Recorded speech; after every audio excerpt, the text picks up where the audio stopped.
முயன்றால் முடியாதில்லை முயலாவிட்டால் உனக்கு இது ஏதுமில்லை. வணக்கம். நீங்கள் எக்ஸாம் தமிழ் சேனலுக்கு நம்ம என்ன வீடியோ பார்க்க போகிறோம் அப்படின்னு பார்த்தா, நம்ம டைட்டில் பார்த்த மாதிரி, அதாவது ஒரு +2 கம்ப்ளீட் பண்ணிட்டு ரயில்வே ஜாப் சூஸ் பண்ணலாமா இல்லை பேங்க் ஜாப் சூஸ் பண்ணலாமா, இதுக்கு எப்படி படிக்கலாம், எதில் என்ன மாதிரியான போஸ்டிங்லாம் இருக்கும், அதுக்கு என்ன மாதிரியான எலிஜிபிள் கேட்பாங்க, ப்ளஸ் வந்து பார்த்தா சேலரியோட டிஃப்ரென்ஸ் எப்படி இருக்கும். இப்போ ரயில்வேல போனோம் அப்படின்னா அதிகப்படியான சேலரி கிடைக்குமா, இல்லை பேங்க் ஜாப் போனோம் அப்படின்னா அதிகப்படியான சேலரி வந்து கிடைக்குமா உங்களுக்கு, அது மட்டும் இல்லாமல் ஒர்க்கோட நேச்சர் எப்படி இருக்கும், எது வந்து பார்த்தோம்னா ஒரு நல்ல ஒர்க் லைஃப் பேலன்ஸ் பண்ணுற மாதிரியான ஜாபாக இருக்கும், அப்படிங்கிற ஃபுல் இன்ஃபர்மேஷன் தெரிஞ்சுக்க. அதாவது +2 முடிச்சுட்டு டிகிரி படிக்கணுமோ இல்லை அடுத்து ஏதாவது கவர்மெண்ட் ஜாப் ட்ரை பண்ணணுமோ, இந்த மாதிரி ஆசைப்படுற நிறைய பேருக்கு நம்ம ரயில்வே ஜாப் சூஸ் பண்ணலாமா இல்லை பேங்க் ஜாப் சூஸ் பண்ணலாமா, எது பெஸ்ட் ஆப்ஷனாக இருக்கும் அப்படிங்கிற ஃபுல் இன்ஃபர்மேஷன் தெரிஞ்சுக்க இந்த வீடியோ சின்ன யூஸ்ஃபுல்லாக இருக்கும்னு நினைக்கிறேன். எப்பயுமே வந்து பார்த்தோம்னா இந்த கவர்மெண்ட் ஜாப் சூஸ் பண்ணுறது அப்படிங்கிறது ரொம்ப ஒரு முக்கியமான ஒன்று உங்களுக்கு. அதாவது வந்து பார்த்தோம்னா உங்கள் ஸ்கில் பேஸில் வந்து நீங்கள் சூஸ் பண்ணணும். இப்போ மேக்ஸ் நல்லா வரும், நீங்கள் வந்து இந்த ரீசனிங் ஆப்டியூட் டாப்பிக்லாம் நல்லா போடுவீங்க அப்படின்னா ரயில்வே, எஸ்எஸ்சி, அது மட்டும் இல்லாமல் பேங்க் ஜாப் இந்த மாதிரி சூஸ் பண்ணிக்கலாம். இல்லை இந்த ஹிஸ்ட்ரி, பொலிட்டிக்கல் சயின்ஸ் அந்த மாதிரியான டாப்பிக்லாம் படிக்க ரொம்ப பிடிக்கும் அப்படின்னா நீங்கள் டிஎன்பிஎஸ்சி இல்லை யூபிஎஸ்சி இந்த மாதிரி வந்து ட்ரை பண்ணி பார்க்கலாம். ஸோ இந்த மாதிரி ஒரு ஜாப் வந்து சூஸ் பண்ணும்போதே உங்கள் ஸ்கில் பேஸில் எப்படி இருக்கும், அது மட்டும் இல்லாமல் நீங்கள் படித்ததுக்கு ஏற்ற மாதிரியான ஜாப் எதுவாக இருக்கும், முடிஞ்ச அளவுக்கு என்ன பண்ணுங்க அப்படின்னு பார்த்தா கவர்மெண்ட் ஜாப் சூஸ் பண்ணும்போது டெக்னிக்கலா சூஸ் பண்ணுங்க. இப்போ டெக்னிக்கல் ஜாப் அப்படின்னா என்ன சொல்லுவாங்க அப்படின்னு பார்த்தா, நீங்க படிச்சது ரெலவெண்டான ஜாப் தான் டெக்னிக்கல் ஜாப் அப்படின்னு வந்து சொல்லுவாங்க உங்களுக்கு. ஸோ முடிஞ்ச அளவுக்கு டெக்னிக்கலா சூஸ் பண்ணீங்க அப்படின்னா ஒர்க்கும் நீங்க என்ன படிச்சீங்களோ அது ரெலவெண்டா தான் கொடுப்பாங்க. கொஸ்டின்ஸும் நிறைய வந்து பார்த்தோம்னா ஒரு 50-60% மேல வந்து பார்த்தோம்னா நீங்க என்ன படிச்சீங்களோ அது ரெலவெண்டா தான் கேட்பாங்க உங்களுக்கு. ஸோ இப்போ ஒரு டிகிரி முடிச்சுட்டு நீங்க ஒரு டெக்னிக்கல் ஜாப் போறப்ப ஒரு கொஸ்டின் பேப்பர் டிசைன் பண்றாங்க அப்படின்னா உங்களுக்கு வந்து உங்க டாபிக்ல இருந்து நீங்க காலேஜில் படிச்ச பேப்பர்ஸ்ல இருந்து கொஸ்டின் கேட்கறனால கண்டிப்பா ஈஸியா வந்து பார்த்தா மார்க்ஸ் ஸ்கோர் பண்றதுக்கான அல்லது அந்த எக்ஸாமை கிராக் பண்றதுக்கான வாய்ப்புகள் நிறைய இருக்கும் உங்களுக்கு. ஸோ முடிஞ்ச அளவுக்கு வந்து பார்த்தா டெக்னிக்கலா ட்ரை பண்ணி பாருங்க. சப்போஸ் அப்படி இல்லை அப்படின்னா மட்டும் நீங்க காமனா எனி டிகிரி ஹோல்டர்ஸ்க்கான ஜாப் இல்லை பிஜி முடிச்சவங்களுக்கான ஜாப் இந்த மாதிரியான ஜாப் வந்து ட்ரை பண்ணி பார்க்கலாம். ஸோ இந்த மாதிரி +2 முடிச்சவங்களுக்கு ரயில்வே ஜாப் பெஸ்ட்டா பேங்க் ஜாப் பெஸ்ட்டா அந்த மாதிரி கேட்டிங்க அப்படின்னா கண்டிப்பாக ரயில்வேல வந்து பார்த்தா +2 முடிச்சவங்க வந்து நிறைய ஜாப்புக்கு வந்து அப்ளை பண்ணலாம். பட் பேங்க் பொறுத்தவரையும் பார்த்தா மினிமம் எலிஜிபிளே ஒரு கிளரிக்கல் ரேஞ்சில் நீங்கள் போகணும் அப்படிங்க ஆசைப்பட்டா கூட மினிமம் எலிஜிபிள் வந்து ஒரு டிகிரி முடிச்சிருக்கணும் அப்படிங்கிறதா வச்சிருக்காங்க உங்களுக்கு. பட் கிளரிக்கலோட ஸ்டார்டிங் சேலரி 20,000க்கு மேலே இருக்கும் உங்களுக்கு. பட் ரயில்வே பொறுத்தவரையும் 10th முடிச்சிருந்தீங்க அப்படின்னா குரூப் டி ட்ரை பண்ணி பார்க்கலாம்.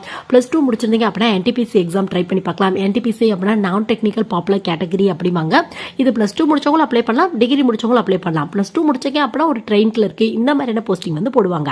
இதுவே நீங்க ஒரு டிகிரி முடிச்சிருக்கீங்க அப்படின்னா உங்களுக்கு ஒரு அசிஸ்டன்ட் ஸ்டேஷன் மாஸ்டர் இல்ல வந்து பார்த்தோம்னா ஒரு டிராஃபிக் அசிஸ்டன்ட், கமர்ஷியல் அப்ரெண்டிஸ் இந்த மாதிரியான கொஞ்சம் ஹையர் ஆஃபீஸர் போஸ்டிங் வந்து போடுவாங்க உங்களுக்கு. ஸோ நீங்க என்ன முடிச்சீங்களோ அதுக்கேற்ற மாதிரி ட்ரை பண்ணி பார்த்துக்கலாம். இல்ல டிப்ளமோ முடிச்சிருக்கீங்க அப்படின்னா ஜூனியர் இன்ஜினியருக்கு ட்ரை பண்ணி பார்க்கலாம். இந்த மாதிரி வந்து பார்த்தா நீங்க என்ன படிச்சீங்களோ அது ரிலவெண்டா 10th 12th பேஸ்ல நிறைய ஜாப்ஸ் வந்து ரயில்வேல இருக்கு உங்களுக்கு. பட் பேங்க் பொறுத்தவரையும் பார்த்தா மினிமம் எலிஜிபிளே ஒரு டிகிரி முடிச்சிருக்கணும் அப்படிங்கிறத பேசிக் எலிஜிபிளா கவர்மெண்ட் பேங்க் வந்து ஃபாலோ பண்ணிட்டு இருக்காங்க.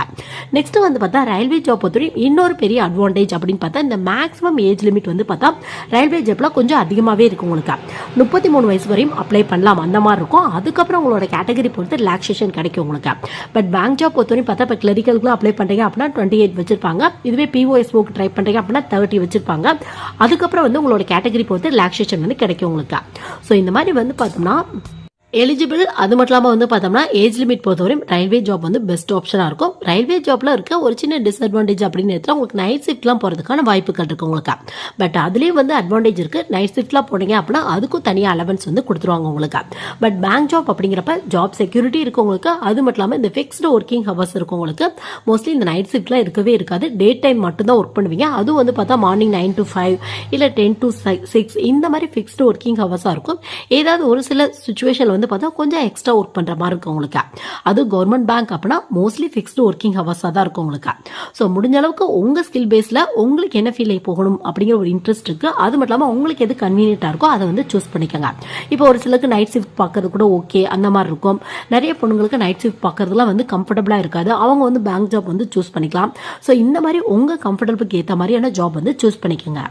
என்ன மாதிரியான ஒர்க் கொடுப்பாங்க அந்த மாதிரி நிறைய பேர் கேட்குறாங்க. அது வந்து நீங்கள் போகிற போஸ்டிங் பொறுத்து டிஃப்ரெண்ட்டாக இருக்கும் உங்களுக்கு. இப்போ எக்ஸாம்பிளுக்கு வந்து பார்த்தோம்னா நீங்கள் ஒரு டிகிரி முடிச்சு ரயில்வே ரெக்ரூட்மெண்ட் போல NTPCக்கு அப்ளை பண்ணுறீங்க அப்படின்னா உங்களுக்கு ஒரு ஸ்டேஷன் மாஸ்டருக்கான ஒர்க் கொடுப்பாங்க உங்களுக்கு. இல்லை ஒரு டிராஃபிக் அசிஸ்டன்ட், ஒரு கமர்ஷியல் அப்ரெண்டிஸ், ஒவ்வொரு ஜாப்புக்கும் ஒவ்வொரு மாதிரியான ஒர்க் நேச்சர் இருக்கும் உங்களுக்கு. இதுவே வந்து பார்த்தோம்னா நீங்கள் +2 மட்டும் முடிச்சிருக்கீங்க அப்படின்னா ஒரு ட்ரெயின் கிளர்க்காக வந்து போடுவாங்க உங்களையா. இல்லை நீங்கள் குரூப் டி இந்த மாதிரியான போஸ்டிங்க்கு 10th பேஸில் போகிறீங்க அப்படின்னா உங்களுக்கு வந்து பார்த்தோம்னா அப்போ வந்து ரொம்ப வந்து பார்த்தா ஒரு அசிஸ்டன்ட் லெவலில் இந்த ட்ரக் மெயின்டெனன்ஸ் பண்றது இந்த மாதிரியான போஸ்டிங் வந்து போடுவாங்க. இதுவே பிஎஸ்சி பிசிக்ஸ் இல்லை பிஎஸ்சி கெமிஸ்ட்ரி முடிச்சுட்டு ரயில்வே ரெக்ரூட்மெண்ட் போர்டில் கண்டக்ட் பண்ணுற ஜூனியர் இன்ஜினியருக்கு கீழே வர சிஎம்ஏ கெமிக்கல் மெட்டலர்ஜிக்கல் அசிஸ்டன்ட் அப்படிம்பாங்க. அந்த மாதிரியான போஸ்டிங் போறீங்க அப்படின்னா உங்களுக்கு என்ன மாதிரியான ஒர்க் கொடுப்பாங்க அப்படின்னு பார்த்தா பிசிக்ஸ் ரெலவெண்டா கெமிஸ்ட்ரி ரெலவெண்டான ஒர்க் கொடுப்பாங்க உங்களுக்கு. இதுவே இதுல வந்து பார்த்தா ஐடி ஆஃபீஸர் அப்படிங்கிற போஸ்டிங் இருக்கு. இது கம்ப்யூட்டர் ரெலவெண்டான டிகிரி முடிச்சவங்க யார் வேணாலும் ட்ரை பண்ணி பார்க்கலாம். அதாவது ரயில்வே ரெக்ரூட்மெண்ட் போர்டில் ஜூனியர் இன்ஜினியருக்கு கீழே ஐடி ஆஃபீஸர் அப்படிங்கிற வேகன்சி இருக்கு. ஸோ நீங்களுக்கு வந்து பார்த்தா என்ன மாதிரியான ஒர்க் கொடுப்பாங்க அப்படின்னு பார்த்தா ஃபுல் அண்ட் ஃபுல் கம்ப்யூட்டர் ரெலவெண்டான ஒர்க் தான் கொடுப்பாங்க உங்களுக்கு. ஸோ இந்த மாதிரி நீங்க என்ன படிச்சிருக்கீங்களோ என்ன போஸ்டிங்க்கு அப்ளை பண்ணீங்களோ அந்த மாதிரியான ஒர்க் தருவாங்க உங்களுக்கு. இதுவே ரயில்வே ப்ரொடக்ஷன் ஃபோர்ஸ்ல வந்து பார்த்தா கான்ஸ்டபிளுக்கான வேகன்சி வருது, எஸ்ஐக்கான வேகன்சி வருது உங்களுக்கு. கான்ஸ்டபிளுக்கு 10th படிச்சிருந்தா போதும். இதுவே வந்து பார்த்தோம்னா நீங்க எஸ்ஐக்கு ட்ரை பண்றீங்க அப்படின்னா கண்டிப்பா ஒரு டிகிரி முடிச்சிருக்கணும் அப்படிங்கிற பேசிக் எலிஜிபிளா ஃபாலோ பண்ணிட்டு இருக்காங்க. பட் இந்த மேக்ஸிமம் ஏஜ் லிமிட் வந்து பார்த்தா இந்த எஸ்ஐ கான்ஸ்டபிள் அப்ளை பண்றீங்க அப்படின்னா கொஞ்சம் வந்து கம்மியாக தான் வச்சிருப்பாங்க உங்களுக்கு. ஸோ அதை வந்து நீங்க செக் பண்ணிக்கோங்க. ஸோ உங்களுக்கு வந்து இந்த மாதிரியான போஸ்டிங்லாம் போறீங்க அப்படின்னா உங்களுக்கு காமனா ஒரு ரிட்டன் எக்ஸாம் இருக்கும். அதுக்கப்புறம் physical efficiency test, physical measurement test, இந்த மாதிரியான சில டெஸ்ட் இருக்கும் உங்களுக்கு. ஸோ ஃபைனலாக வந்து பார்த்தா மெடிக்கல் ஃபிட்னஸ்லாம் பார்த்து வந்து போஸ்டிங் வந்து போடுவாங்க.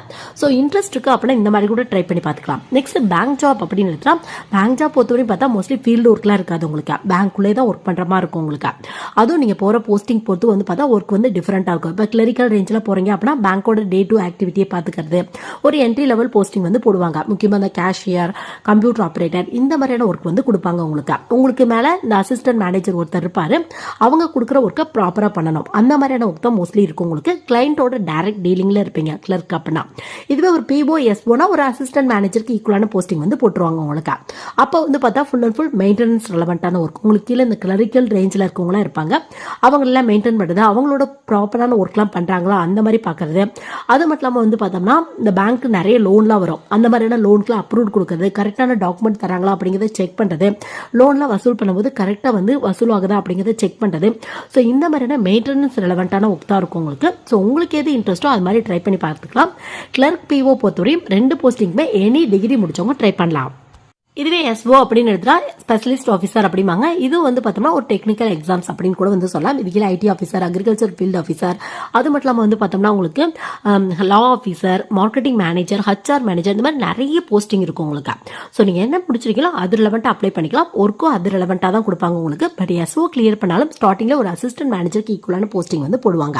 ஸோ எல்லாமே உங்கள் இன்ட்ரெஸ்ட் பேஸ் ப்ளஸ் உங்கள் எஃபர்ட் பேஸில் மட்டும்தான் இருக்கா. ஸோ உங்களுக்கு இன்ட்ரெஸ்ட் இருக்கு அப்படின்னா எந்த போஸ்டிங் வேணாலும் ட்ரை பண்ணி பார்க்கலாம். கொஞ்சம் ஹார்ட் ஒர்க் பண்ணீங்க அப்படின்னா கண்டிப்பா கிடைக்கிறதுக்கான வாய்ப்புகள் இருக்கு. நெக்ஸ்ட் சிலபஸ் எப்படி இருக்கும் அப்படின்னு பார்த்தா நீங்க டெக்னிக்கலா போறீங்க அப்படின்னா இப்ப ரயில்வே ரெக்ரூட்மெண்ட் போர்ட்ல கண்டக்ட் பண்ற ஜூனியர் இன்ஜினியர், அது மட்டும் இல்லாம அசிஸ்டன்ட் லோகோ பைலட், இந்த மாதிரியான போஸ்டிங்லாம் போறீங்க அப்படின்னா டெக்னிக்கலா கொஸ்டின் நீங்க என்ன படிச்சீங்களோ அது ரிலவெண்டான கொஸ்டின் வந்து கேட்பாங்க உங்களுக்கு. இல்ல காமனா வந்து இந்த குரூப் டி, இல்ல கான்ஸ்டபிள், எஸ்ஐக்கான எக்ஸாம், என்டிபிசி எக்ஸாம் இதெல்லாம் ட்ரை பண்றீங்க அப்படின்னா காமனான டாபிக்ல இருந்து கொஸ்டின் கேட்பாங்க உங்களுக்கு. இதே மாதிரி தான் பேங்க் ட்ரை பண்றீங்க அப்படின்னா இப்போ எஸ்ஓக்குலாம் வந்து பார்த்தா குறிப்பிட்ட டாபிக்ல ஐடி ஆஃபீஸருக்கு அப்ளை பண்றீங்க அப்படின்னா ஃபுல் அண்ட் ஃபுல் கம்ப்யூட்டர் ரெலவெண்டான கொஸ்டினா வரும். அக்ரிகல்ச்சர் ஃபீல்டு ஆஃபீஸருக்கு அப்ளை பண்றீங்க அப்படின்னா ஃபுல் அண்ட் ஃபுல் அக்ரிகல்ச்சர் ரெலவெண்டான கொஸ்டினா வரும் உங்களுக்கு. ஸோ நீங்க என்ன படிச்சீங்களோ அது ரிலவெண்டான கொஸ்டின் வந்து கேட்பாங்க உங்களுக்கு. ஒர்க்கும் அது ரிலவெண்டா தான் கொடுப்பாங்க டெக்னிக்கலா போனீங்க அப்படின்னா. இதுவே காமனா போறீங்க அப்படின்னா காமனான டாபிக்ல இருந்து கொஸ்டின் வரும் உங்களுக்கு. ஸோ இந்த இடத்துல பேங்க் ஜாப்பையும் ரயில்வே ஜாப்போட சிலபஸை கம்பேர் பண்ணோம் அப்படின்னா நிறைய டாபிக் காமனாக வரும் உங்களுக்கு. பட் ரயில்வேல வந்து பார்த்தா இங்கிலீஷ்க்கு அதிகப்படியான இம்பார்ட்டன்ஸ் கொடுத்துருக்க மாட்டாங்க. பேங்க்ல வந்து பார்த்தா இங்கிலீஷ்க்கு கொஞ்சம் அதிகப்படியான இம்பார்ட்டன்ஸ் வந்து கொடுத்துருப்பாங்க. காமனாக வந்து பார்த்தா ரீசனிங், ஆப்டியூட், ஜென்ரல் அவேர்னஸ் இந்த டாபிக்ல இருந்து கொஸ்டின் வருது. ரயில்வே பிளஸ் பேங்க் ரெண்டுலமே இந்த 3 டாபிக்ல இருந்து கம்பல்சரியா கொஸ்டின் வரும். ரயில்வேல கொஞ்சம் எக்ஸ்ட்ரா வந்து பார்த்தா ஜென்ரல் சயின்ஸ் டாபிக்ல இருந்து கொஸ்டின் வரும். ஜென்ரல் சயின்ஸ் அப்படின்னா பிசிக்ஸ், கெமிஸ்ட்ரி இந்த மாதிரியான டாபிக்ல இருந்து கொஸ்டின் வந்து கேட்பாங்க உங்களுக்கு. பட் பேங்க்ல வந்து பார்த்தா ஜென்ரல் சயின்ஸ் டாபிக்ல இருந்து வராது. பேங்க் பொறுத்தவரையும் எக்ஸ்ட்ரா கம்ப்யூட்டர் ரெலவெண்டான கொஸ்டின், பேங்கிங் ரெலவெண்டான கொஸ்டின் இந்த மாதிரியான டாபிக்ல இருந்து கொஸ்டின் வரும். உங்களுக்கு ரயில்வே எக்ஸாம்ஸ் பொறுத்தவரையும் ஜென்ரல் சயின்ஸ் டாபிக் வரும் உங்களுக்கு அதிகமா. உங்களுக்கு வந்து பேங்க் ஜாப் பொறுத்தவரையும் பார்த்தா கொஞ்சம் அதிகமா இங்கிலீஷ் டாபிக் இம்பார்ட்டன்ட் வந்து கொடுத்துருப்பாங்க உங்களுக்கு. ஸோ உங்க ஸ்கில் பேஸ்ல வந்து சூஸ் பண்ணிக்கோங்க. பட் இந்த reasoning, aptitude, general awareness topic railway எக்ஸாம்லேயே வருது, பேங்க் எக்ஸாம்லேயே வருது உங்களுக்கு. ஸோ இன்ட்ரெஸ்ட்டுக்கு அப்படின்னா 2 எக்ஸாம் ஒரே டைமுக்குள்ள ட்ரை பண்ணி பார்க்கலாம். கண்டிப்பா கிடைக்கிறதுக்கான வாய்ப்புகள் இருக்கு உங்களுக்கு.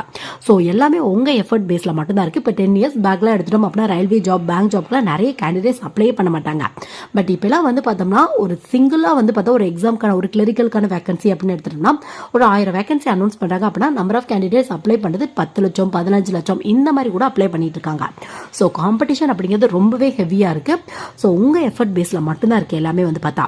ஸோ சேலரி எப்படி இருக்கும் அப்படின்னு பார்த்தா இது வந்து நீங்க என்ன போஸ்டிங் அப்ளை பண்றீங்க அதை பொறுத்து, அது மட்டும் இல்லாமல் என்ன டிகிரி படிச்சிருக்கீங்க அதை பேஸ் பண்ணி கூட டிஃப்ரெண்ட்டாக இருக்கும் உங்களுக்கு. ஒரு டிகிரி படிச்சிருக்கீங்க அப்படின்னா ஆவரேஜாக ஒரு 30,000க்கு மேலே கிடைக்கிறதுக்கான வாய்ப்புகள் இருக்கு.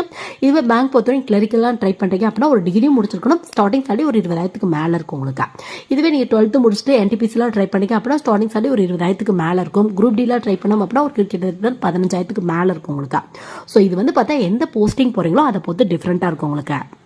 ஸோ இந்த வீடியோ வந்து பார்த்தோம்னா அதாவது ஒரு +2 முடிச்சுட்டு அடுத்து ஏதாவது டிகிரி படிச்சிட்டோ இல்லை +2 பேஸ்லேயே வந்து பார்த்தோம்னா நம்ம கவர்மெண்ட் ஜாப்புக்கு அப்ளை பண்ணலாம் அப்படின்னு ஆசைப்படுற நிறைய பேருக்கு பேங்க் ஜாப் பெஸ்ட் ஆப்ஷனாக இருக்குமா இல்லை வந்து பார்த்தோம்னா ரயில்வே ஜாப் பெஸ்ட் ஆப்ஷனாக இருக்குமா அப்படிங்கிற மாதிரி சின்ன பேசிக் இன்ஃபர்மேஷன் தெரிஞ்சுக்க இந்த வீடியோ கண்டிப்பாக ஒரு சின்ன யூஸ்ஃபுல்லாக இருந்திருக்கும்னு நினைக்கிறேன். தேங்க்ஸ் ஃபார் வாட்சிங்.